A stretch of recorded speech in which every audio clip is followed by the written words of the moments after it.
Bonjour, 19e siècle, Chateaubriand, biographie, les rêves et l'aventure.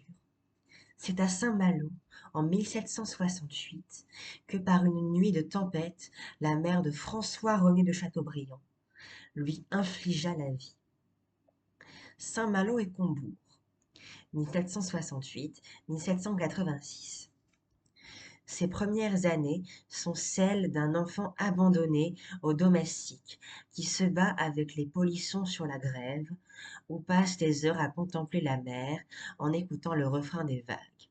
En 1777, toute la famille s'installe au château de Combourg, et le jeune chevalier, destiné à la marine, fait des études assez décousues à Dole, à Rennes et à Dinan. Mais à l'âge de 16 ans, vaguement attiré par la prêtrise, il revient à Combourg, dans le cadre romanesque l'avait conquis.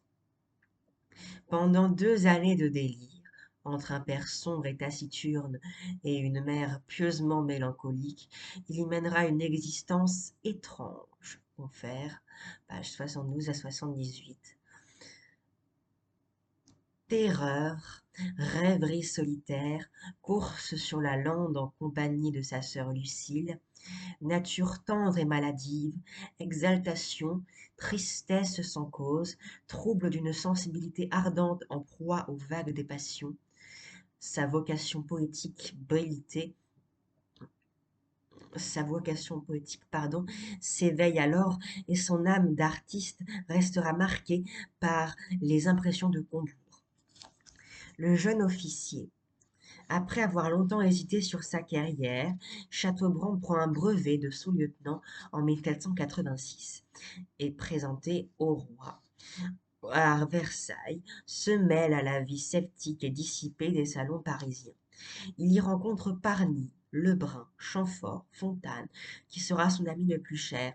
Il rêve de succès poétique, s'enthousiasme pour Rousseau et perd sa foi religieuse. Il assiste même avec sympathie au début de la Révolution. Le voyage en Amérique, 1791.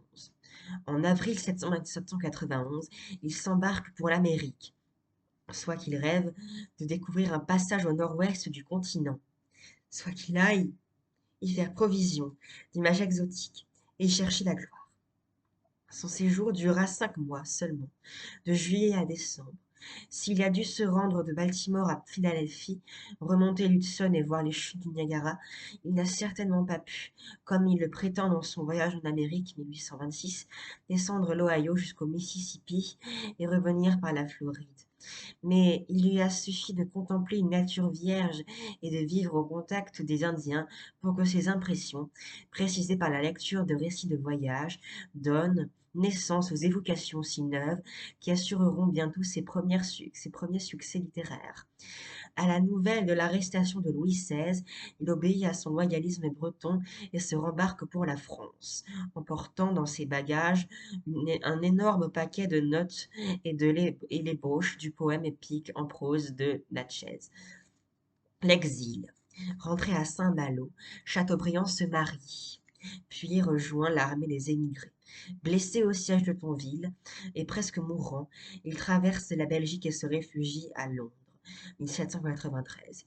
Il y vivra misérablement, souffrant de la faim et du froid, vivant des leçons et de traductions, et travaillant la nuit à l'essai sur les révolutions. 1797. Écho de ses désillusions et de ses doutes, ce livre complexe nous révèle une âme où le scepticisme encyclopédique est aux prises avec une vague inquiétude religieuse. Né en 1798, frappé par la mort de sa mère puis de sa sœur Julie, Chateaubriand revient alors à la religion de son enfance, dont il entreprend l'apologie dans le génie du christianisme. L'ouvrage est sur le point de paraître quand l'auteur décide de rentrer en France, mai 1800. La gloire littéraire, rayé de la liste des émigrés, Chateaubriand se mêle à la vie littéraire. Dans le salon de sa tendre amie Pauline de Beaumont, il rencontre Bonald, Joubert, Fontane. Succès du génie. Il travaille activement au génie et prend nettement du parti dans le Moniteur dirigé par Fontane, comme les tenants de l'esprit du XVIIIe siècle.